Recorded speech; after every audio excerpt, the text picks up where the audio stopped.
Présidente, Monsieur le Premier ministre, le racisme a encore frappé. Quand le poison de l'antisémitisme, de l'islamophobie se répand, c'est toute la République qui est attaquée. Ce samedi, le rabbin d'Orléans a été mordu, insulté, frappé devant son fils parce que juif. Je tiens à lui apporter tout notre soutien et à saluer les personnes qui se sont interposées pour le défendre. À cet instant, avec lui et contre l'agresseur, ils se sont hissés à la hauteur de nos principes républicains. C'est l'unité du peuple de France qui est en jeu et nous la défendons chaque fois que l'on porte atteinte à la dignité humaine.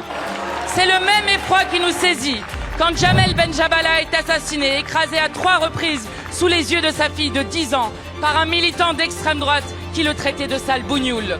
La République nous unit par sa devise « Liberté, égalité, fraternité ». Garantir l'unité du peuple exige que cesse la confusion. Il est intolérable que des Français, parce que juifs, puissent être tenus responsables de la politique génocidaire de Netanyahou à Gaza.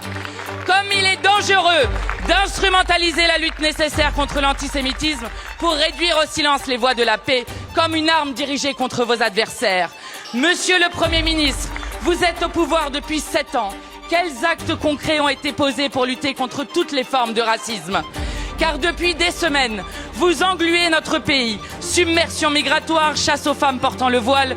Vous n'avez rien à dire, ni sur les saluts nazis et le jeu antisémite de l'UNI, ni sur les 15 députés RN dans des groupes Facebook qui appellent à tuer les personnes noires et arabes de ce pays. À présent, votre gouvernement assène ce que Marine Le Pen n'a même plus besoin de dire. À ce jeu-là, vous serez toujours perdant. Nous refusons qu'un prétendu choc de civilisation disloque la France. C'est pourquoi nous étions des centaines de milliers samedi dernier contre le racisme et contre l'extrême droite pour garantir et défendre ce dont nous avons résolument besoin, l'unité populaire.